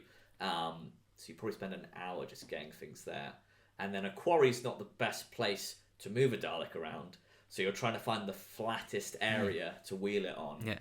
We're very fortunate the quarry just happened to have this one surface, this strip that's probably the length of this room, that was perfect, like a road. Just, I don't know why it was there, what it was used for before, but it had a purpose. And so we could move the Dalek up and down. Couldn't go left and right, but it could go up and down. And then if we had to go somewhere else to tell the story, it just had to stay where it was. It just had to be stationary, could wiggle its arms, move its head. It's so amazing filming with it. It's so amazing watching it. When it was made, I've never actually really revealed how it was made, but there was a guy on eBay who I can plug. I can't remember his name, but I can find it in a couple of days' time or so. But he made the Dalek for us, but certain things he didn't wire it up for us, but because my dad's an electrical engineer, he could do stuff like that. So having the lights, and there was actually a physical microphone that, depending on how loud you spoke to it, was depending on how loud the lights went. Just small things like that were just very nostalgic, just really fun things like that. I'd like to say I have good memories with that Dalek. I think I do, but I can't watch it like a fan would and be like, that's so cool. I watch it and go, that day was awful. That day was so hard to film. Looks beautiful, sounds beautiful. You could tell me this was from the show, and I'd believe you. But actually being there and filming and the stress, that was always very tough, but probably the best memory, you know, and a real milestone. You can kind of see why we went out on a 15-year anniversary with a Dalek in. Yeah. Because it was like, yeah, we've completed Doctor Who. Goodbye. It's a rite of passage, isn't it, using a Dalek at some stage? And it must have been fun for you as well, because obviously being a fan, you're sitting there and you go, I get to film a Dalek. That's my own Doctor. You know, this is my own universe, and that's our Dalek. You know, I don't think about it like it, but it's kind of like playing with action figures. Yeah. I don't think about it like that, but it's kind of like that in a sense that, like, you know, here's my custom Callum figure, and he's going to meet a Dalek, and blah, blah, blah. There's a thing in the 5-ish Doctors where Stephen Moffat has, like, a bunch of Doctor Who figures on the table and stuff like that. But yeah, I am very proud of the channel. I will not lie, with the stress of Series 6, there was a year and a half I didn't think about it. It was probably mainly due to third year at uni. I had other priorities, and I did other things that I was proud of. I worked on some documentaries for uni. I worked for a football team. I made a promo video for them. I had a lot of fun doing other stuff. And I left the channel not entirely dormant, but the odd short film would go up that we'd make at uni, and that was about it. And then just going back and rewatching some of them brought a real nostalgia, real feel for it again. And I just saw a friend the other day. He worked on Series 6, but wasn't involved in A Blip in Time. I think 47 people worked on Series 6. There's only 10 in A Blip in Time. So, and half of them I've never worked with before. So there's a very small number of people that have ever worked on the channel before. And he said when he saw the trailer, him and his friend who had also been in it then stayed up till 1 a.m. just watching old stuff. Just being like, wow, this was incredible. We did this. I remember that. And I get that every now and again. I'll get a message from a friend that goes, I've just been down memory lane. It's like, do you remember when this happened? You know, I do it myself. I messaged a composer who worked on Series 6.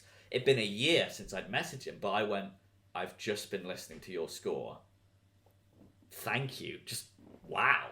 You know, I do sometimes step back and I go, so I'm not the Doctor.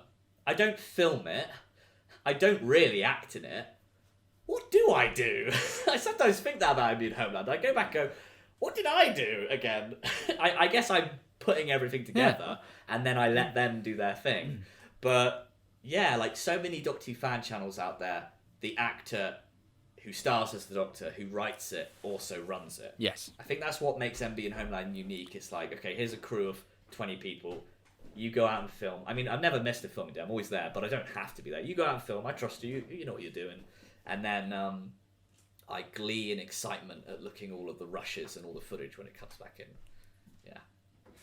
So, you moved beautifully into my next question, in fact. Okay, great. Yeah.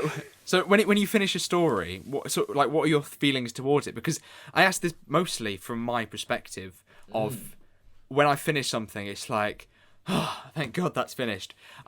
Because it does sometimes take, you know, once I finish this audio series, there will be that element of, finally, that's that finished, that's wrapped off that section and on to the next thing, whatever that may be.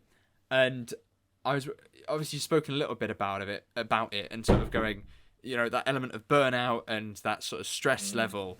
So do you find it worth it, you know, in the end? You know, because that is the question. Yeah. Is it worth it? What a big question for you there. Yeah. Is it worth it? I would say, I'll just touch on this very smallly, but it's worth it for portfolio work in the sense that, you're a uni student and you made stuff on the side. That's great. That's that small segment gone. In terms of how I feel after I finished an episode, there is I wouldn't say resentment, but there is a sense of what you're saying. Yes. Thank God it's over.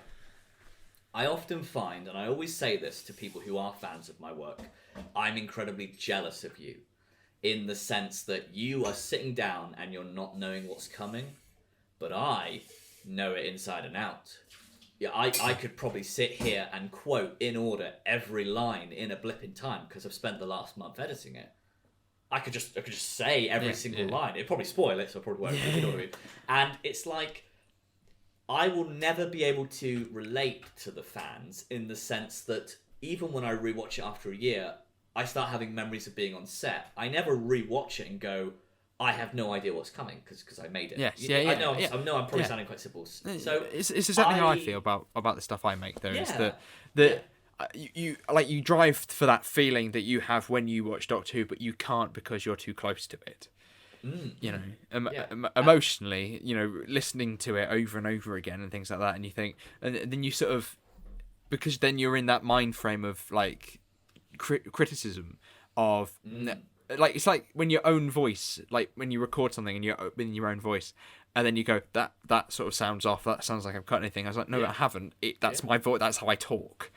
I find a lot is sometimes I'll have an idea, it'll be in my head, and I'll write it on the script, but there'll be key things I've just forgotten not to write down. I know in my head, this character's the Master, for example. I know that, but maybe I didn't hint at it enough. So the fans then go, no one said he was the Master, so I don't know that. And then, and it's kind of why I'm gonna praise Tom Skinner here. He's the guy who I've been making this content with since I was a child. Everyone needs a Tom Skinner because showing someone your work and just being like, so I have this idea, I've written it down, and you just hand it. I just hand him stuff, and he'd go, "This doesn't make sense." And he was brutal and he was honest.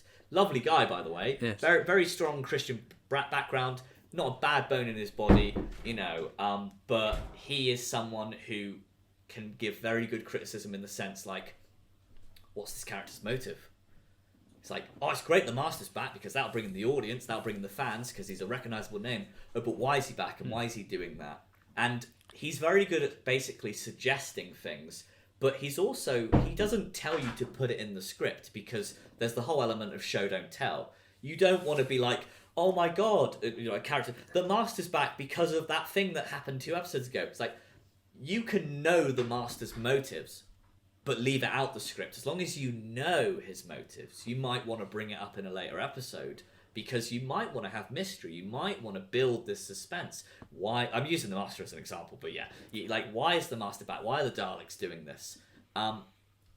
You don't have to write down every little detail, but that's kind of something that was perfect about Tom Skinner, is just having that someone to criticize, to give feedback.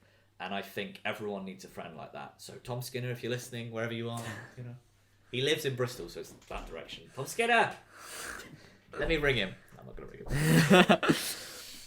him. I have a similar dynamic with my co-producer. So we've been friends since I think primary school, and it's a case of, I think that it's almost like I'm the straight man, he's the kind of like everything like all at once sort of bit of chaos that kind of changes the script and adds different ideas to things.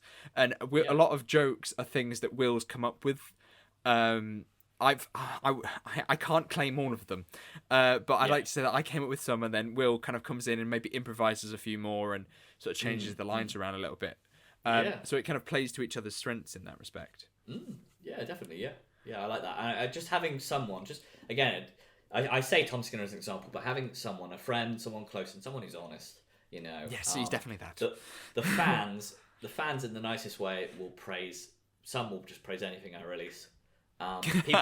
People are very excited for a Blip in Time to come out, which is great.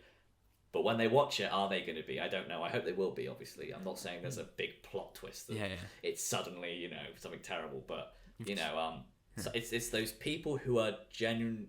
They're giving feedback because they care, and they want to see you be the best version of yourself. Yeah. So obviously, I haven't spoken a lot about it in terms of it itself in depth, but a Blip in Time, then, how did it come about? Because it's also, in many respects, a crossover episode between yourself and Fractured Universe. Yes, Fractured it is. Time. Yes. So like I said, there's about a year and a half I just didn't look at the channel. I just ignored it. And then going down memory lane, a lot of nostalgia, seeing a lot of good memories. And I remember at the time, Daniel had often hinted on Instagram, like, that sometimes there's like Q&As where like, I'll send me in a question, I'll answer it. And one of them he'd put up was, who would you want? Someone had asked him, who do you want to collab with? Who would it be? And he said, MB And Homeland. I love their work, love to collab with them. That'd be great. Around about January this year, minding my business. I'd mentioned to my girlfriend at the time, like, it'd be great if we did Doctor Who again. It'd be so much fun. But what would we do? I don't know. And then one day she just sort of plopped a script in front of my face and was like, I've written this. I've put Daniel in mind, but it doesn't have to be him. You could take him out and put Sam's Doctor or another Doctor from another Doctor Who timeline. And she said, you can do whatever you want with this. You don't have to make it, but because she's a creative writing master's degree student, so she's a graduate now. So we're quite the power couple in the sense. I like to produce, she likes to write, but for the she's never appeared in MB And Homeland ever, and it's been a rule of mine for the longest time to never really collide relationships with your hobby, your Doctor Who stuff, because I mentioned the girl with the TARDIS wallpaper. Well, when she came into my life, looking back, I bamboozled her with like, you can appear in this episode, and you can write this episode, and long story short, she's not with me anymore. So don't do that. So it's coming up to the 3-year mark with me and Gigi, and it's like, she plops a script down in front of my face, and I'm like, I've always been hesitant about collaborating with stuff like that, but I was like, okay, let's go with it. Hopefully I don't live to regret it. Or else that little clip will age poorly. It will be a blip in time. Yeah, it'll be. That's very good. That's very witty. That's clever. Oh, thank you very much. So then I got on call with Daniel. He was 100% down with it, and that's kind of where it spiraled out. I mean, like I said, 10 months ago, January. So we spent about 8 of those months pre-production, getting cast, getting locations, refining the script. It did bug me on some of the filming days. People were still going, I don't think this line makes sense. And it's like, we spent 8 months planning this. Yes. 4 days filming, believe it or not. Wow, that flew by. Took 3 weeks. I remember it being 1 week. We had 1 filming day. Then there were 2 in 1 week. And then there was 1 at the end. So it had a nice kind of 1, 2, 1. And then filming wrapped. And then since the 16th of September, which is when we wrapped, so a month and 2 days, we've been editing, and I can probably say on call now, again, this won't go up for a couple of days, but as of today, the 18th of October, we've just done the picture lock, which is film terminology for the picture is done, still needs color grading, and now we move on to sound. So yeah, it's further along than some people might think. Some people might have seen the trailer and gone, oh, they've just started making something. Nah, we've filmed it, we've wrapped it, cast have all gone home. Well, see there's quite a few interesting questions I've got. Yeah, I say a lot. Yeah, the first, I ramble on. Well, I'm much the same. The first is you said about sort of doing a picture lock. So, at what stage is the episode now? So you say without sound. Is that without music and sound effects? And so that to me, that is like you're falling behind. I don't know how long the episode is, but. Like, in my mind, I don't start, like, releasing trailers until, like, I know the date. I know it's coming out. Yeah, I would say we've probably, maybe not cut it short, but a whole month to colour. One person will colour grade, one person will do the sound design. I can understand if it was just you'd probably be like, I've got a month to do all this. Yeah. But having different people do different things, it's not MB And Homeland's catchphrase, but it might as well be. It's not what you know, it's who you know. That's basically the motto I live by. So I've been the person to do the picture lock, so that's kind of where my skills lie. I like producing, but I'm also very good at putting clips on a timeline. CGI shots are all done by Daniel. He is a legend. Yes. Some of the shots are incredible. Some of them I only had sent through to me about within the last week, so they didn't make the trailer, but oh well. They're a nice surprise and people will see them when they come out. And then the colour grade's going to Tom Ford, who was our cinematographer. He did the trailers colour grade, so I trust him. I think he's going to do a great job.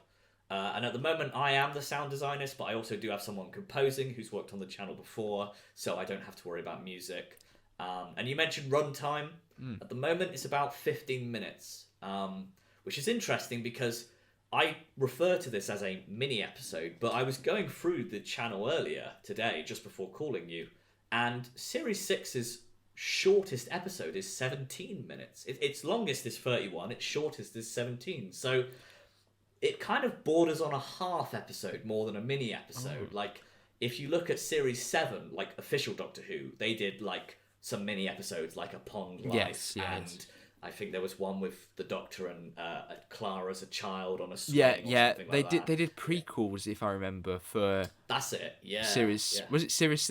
I always remember the one from the series opener with the president's phone bit, and this. Yeah, each one has got like a few, like maybe like a 4-minute prequel to it. Yeah. Yeah.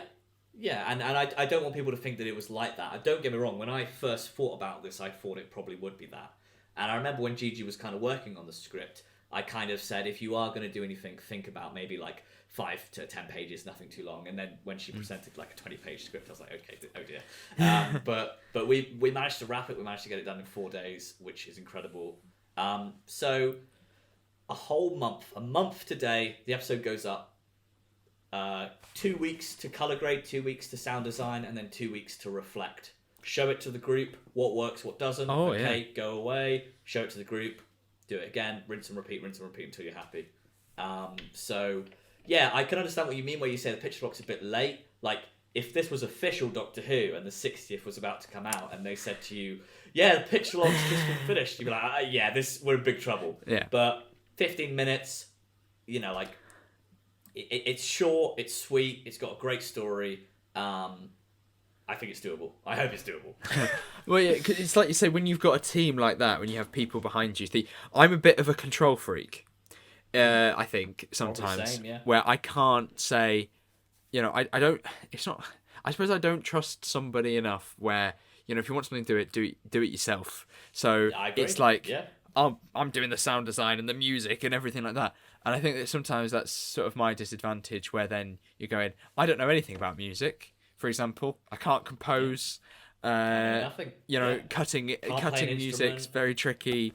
Yeah, and it's all just sort of like that learning curve. But if you can focus on each other's strengths. Exactly. And obviously yours is sort of like the producing, the shot lock and the shot lock. And things like that. Picture lock, shot Picture lock. Yeah. That's the word. Yeah. And sort of that element. And then obviously, it's quite interesting that you say that, because I was going to ask you about, in terms of the shooting of it, what that production was like, because Daniel does not live in the same city as you, does he? No, he doesn't. He lives quite far away. Yeah. Sadly, he's in Ireland. In Ireland, I thought he did. Yeah. And I was wondering, sort of, in that respect, how did you film it? Did he come over to you, or and it's quite a commitment. It is. It's quite an interesting story. So the script was originally written in mind that he would meet us in the flesh. And the fact that I started the sentence with that, you can probably tell what the ending is. But he sadly could not come over. He was originally all for it. He had family that are not too far away from where we live. So it was a plus side. But due to some personal reasons, won't get into, and again, I don't know much about myself because it's his business, but he was unable to come down. So the story then ended up where it is all of his stuff's done on green screen. I despise green screen, but only because I'm not very good at it. Right, yeah. And that's kind of why when he said, "I'm sorry, I can't come down. However, I will edit every single CGI shot," I was like, "Okay, I'm happy with that." And like I said earlier, he's done some incredible stuff. I've told you it's green screen, but when you watch it, I challenge you to spot what's green screen and what isn't. Because some of his stuff, I spoke to him just the other day. I said, I forgot that was green screen. I genuinely thought you were in that room or whatever. Yeah, because I would have presumed as such for something like this. I mean, some stuff you can obviously just film in Ireland over filming where you are. But I think there's a shot where there's some feet walking. Obviously, that's just. But those elements kind of tricked me into thinking that it was filmed together. So in terms of the location filming for the story, then. So how did it work? So you said it was a 4-day shoot across a couple of weeks. 4 days 3 weeks? Over 3 weeks. Yeah. So you said you had that sort of that beautiful room, and how long did you have that for, and sort of. How were you able to spread your time between that amount? Yeah, sure. Of work? So I guess it all primarily started with the pre-production, making sure that we got the locations first, making sure we got the cast. not a single member of the supporting cast I've ever worked with before. So Callum is the only face you will recognise. Everyone else is new, which is always a lot of fun.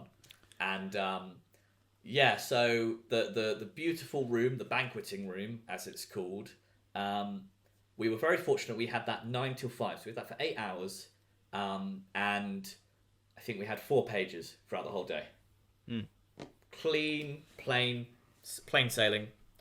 And that's the one thing that was bad about Series 6 was like there were days, no joke, same time period, 9 till 5 or 9 till 6, we did like 15 pages or 20 pages. Yeah. Like, oh my God, this is horrible.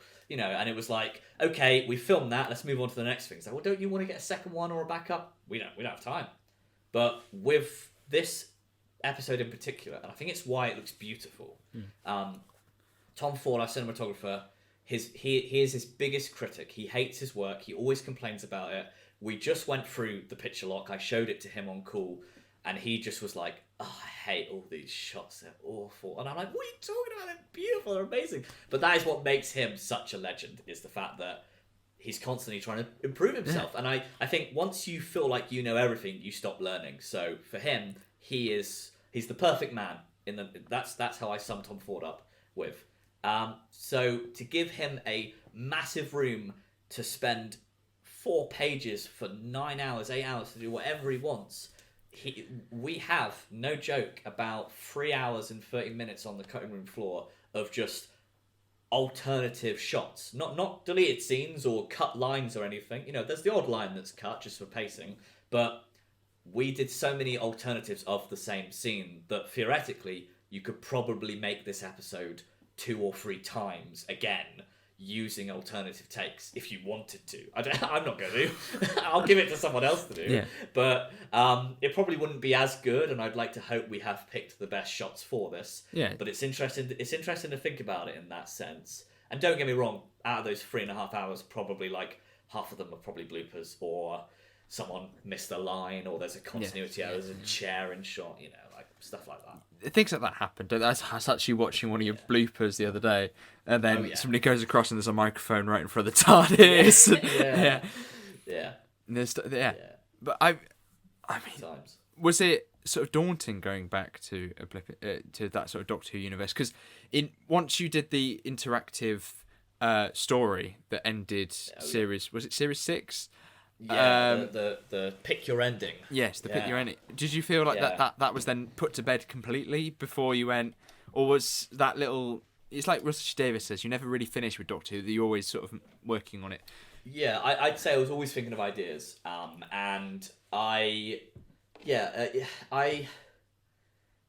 won't lie. I know for a fact, like I said with Series 6, some of it was rushed, some of it we really took our time, but I know those endings were rushed, and for the fact that a companion dies in either of them, depending on which one you pick, there's not really much sorrow with it. I don't know any fan that left going, I was blubbering.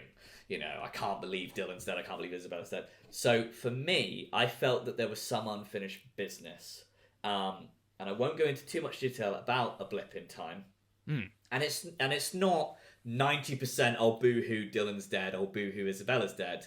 But it obviously gets mentioned. It's obviously like fresh in his mind. He's just come straight from those adventures. I mean, I don't know if anyone spotted it, but in the trailer there are glasses on the console. It's not David Tennant's glasses. These are Dylan's glasses. These are he's sorrow. He's sad. He's missing these people. So it's kind of tying up some loose ends. Maybe humanizing the Doctor more.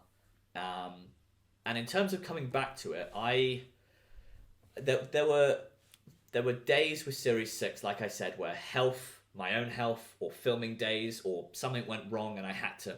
It's all about problem solving. There was one time we showed up to a location that we had booked, we confirmed, we had actors coming from all over the place, but no one told the security guard, so he wouldn't let us in. And it's like, that is an immediate, everything's going fine, brick wall, and you have to work out how you resolve this. And it's a miracle that got resolved. In the end, everything went fine and we filmed and there wasn't an issue. I think because we spent 8 months pre-production on this project, A Blip in Time, when we filmed, there was not a single hiccup. Not a single hiccup. did an actor maybe show up 20 minutes late? Who cares? Everything else went fine, So yeah, it kind of made me hungry for more. I won't lie. I've finished this and gone, I could probably make a mini episode every year for the rest of my life, and I had fun with this. This was fun, and maybe that's what Series 6 was missing. Was it was fun at times, but there were times where it was like I was losing my hair or pulling my hair out. So with this, it was like, wow, that was satisfying. That was fun. I met new people. I networked, so I got people's contacts. I got to meet new people, and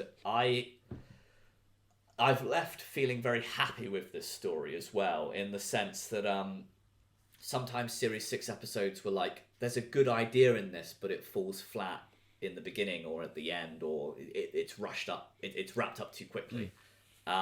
With this, I love my uncle and all. There's a guy called Graham who has appeared on the channel. I think he's played Rassilon or a couple of characters here and there. But he is a big book lover. He knows a lot of authors, quite a lot of famous authors, and he is the biggest critic of my channel or of episodes. He can sometimes be a bit quiet about it, and it's only a month or two after the episode goes up, he goes, yeah, I didn't really like that part. And it's like, oh, you could have said this ages ago. But he gave this story his seal of approval. He went, this is an incredible story. So that's my way of basically saying, okay, we've got gold here. This is something that people are going to be very excited about. Yeah, I will definitely be watching on the 18th when it is released. If it goes up. if you finish the sound. I hope it will. Yeah. I find it interesting in the fact that now you mention it, when I think back to what I've seen of Series 6, and I think, do you know what, some of those shoots, if I was tackling them myself, like the wedding scene, for example, I would feel like that's such a difficult thing to shoot, because if you've got a location, for example, that has a tight time constraint and you're trying to get through, as you said, like 20 pages, you'd really struggle. And when it comes to something like a Blip in Time, I think that, to take that moment to sort of step back and to plan your script, to organize everything in place, I think always lends it to a lot more of an exciting, pleasant experience for you, especially once you've filmed it. Yeah. And one thing I do like is just setting myself like little goals. It's like I said, all the supporting cast are new people, but they didn't need to be.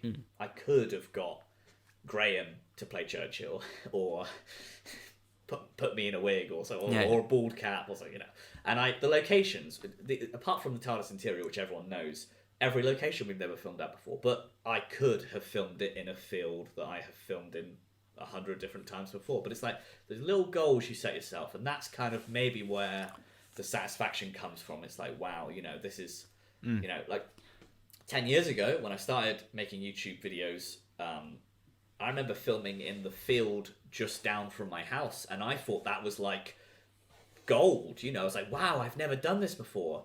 And then 10 years later, it's like, okay, now we're still filming within the same area. Like, we still film in Bath, but it's like, oh, there's that building that I've walked past every day for the last 4 years on the way to work.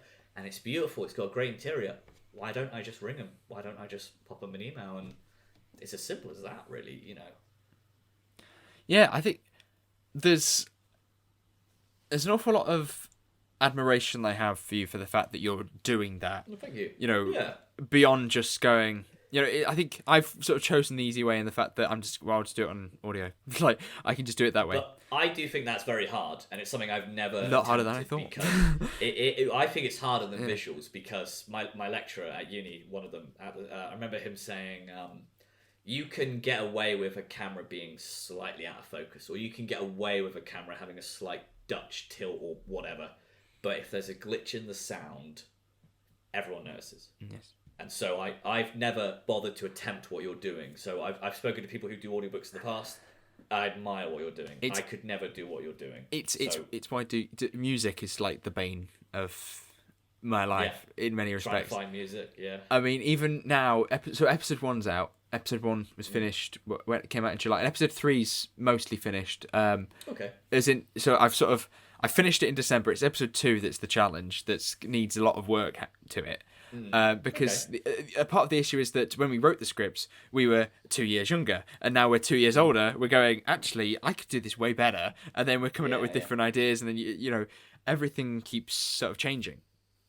And so with episode 1, you know, like you say, there's that, you're listening back to it, and you're going, but even now that it's finished, I'm of the mind of that can't quite. Like there's something slightly off about it, and I think it's because it is my own. So we have learnt quite a lot today, haven't we? Yeah, we've learnt a lot. You know, Doctor Who wallpaper is not the foundations for a good relationship. No, yeah, don't date her just for Doctor Who wallpaper. But before I let you go, sure. Have you got any further projects incoming, either in terms of Doctor Who, anything that you're excited to talk about for the channel, your own personal development as a filmmaker, etc.? What an interesting question. There are I'm just about to start. I think it's funny enough. It's the day the Blip In Time goes up. I'm helping a friend with his short film. I forget the name of it. Got the script written down somewhere on my computer, but I'm primarily helping as an assistant editor. So if I can think of the name or anything, I can always give him a shout out, give him a plug. There are always small things. I know my friend Lewis is working on a short film he's very passionate about, and it's really nice. Kind of since uni, we've all just been so driven on finding work that we've actually forgot to be creative.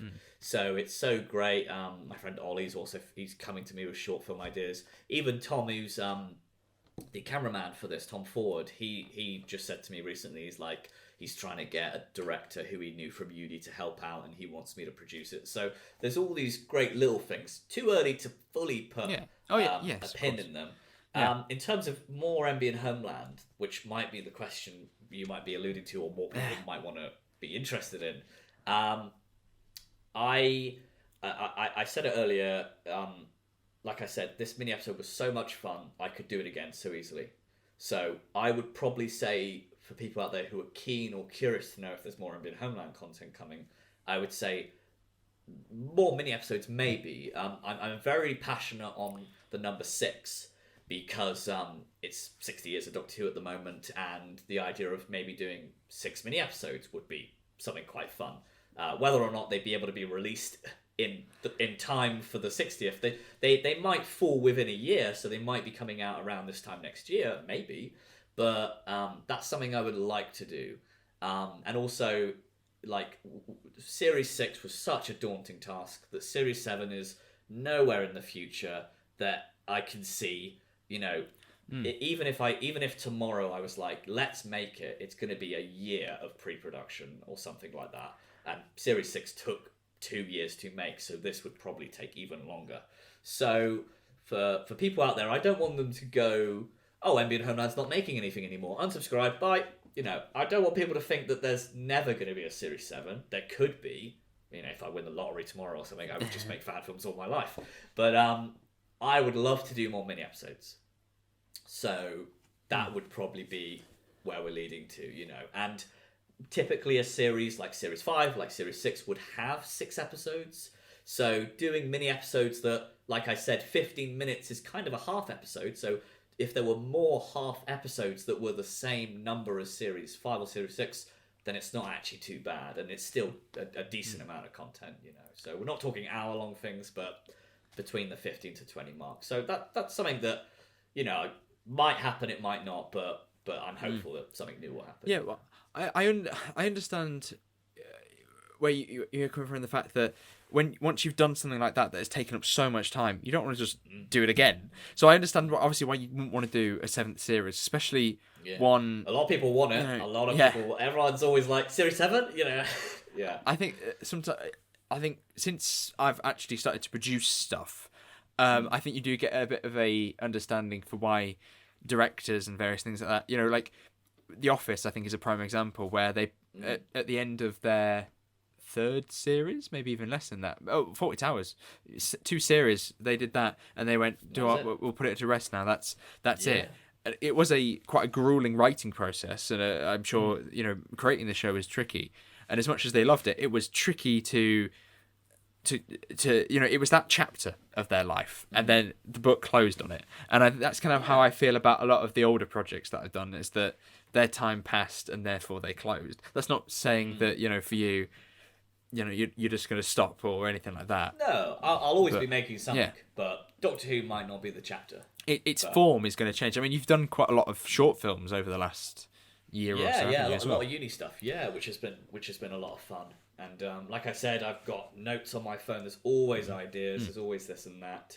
And yeah, you can kind of relate a lot with filmmakers. Like take Christopher Nolan, for example. He'll make an amazing film, brilliant. It will go out, but we're probably not going to hear from him for another 5 years. And that's just how it is. But then when he drops it, it's great or not. In the nicest way to Tenet. Yeah. Oppenheimer was great, but not Tenet. So there's things like that. So I don't think I'm going anywhere. And I similar to you in the past, I have interviewed people who I've been fans of. I've been on calls with people. There's a guy, I forget his name, I think it's Chris Hoyle or something like that, but he made a bunch of Doctor Who fan films in the 90s, and he's still being interviewed like this now. So even though I might cease to make Doctor Who content like he did, there's going to be someone in 10 years' time who's like, I just came across your channel, I'd love to interview you to get to know you. And that's going to happen. That's probably the biggest curse I've laid upon myself, is I'll be fucking 70 and people will be like, I want to interview you about this fan film you made 60 years ago. When's Series 7 coming? Series 7? Question mark? Yeah. But it's a blessing. It's just nice to be a part of the community, Yes, definitely. And the internet has just changed everything like that for people. Like, you look at like Nicholas Briggs and how he started off making stuff in the 90s, and even Mark Gatiss did stuff, and they became the generation that made Doctor Who.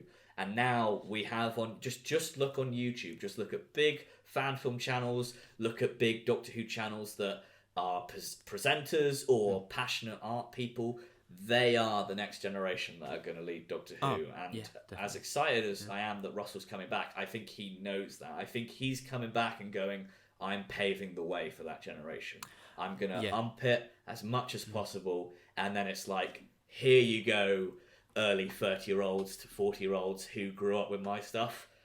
Yeah, I think... I think the rising star at the minute that's coming out of sort of this new era, I think, will probably be Emily Cook and her work, not just with Big Finish box sets, but now sort of working into the series, and Dominic G. Martin as well for similar aspects. Yeah, he's a great guy. Yeah, I'd love to speak to him at some stage.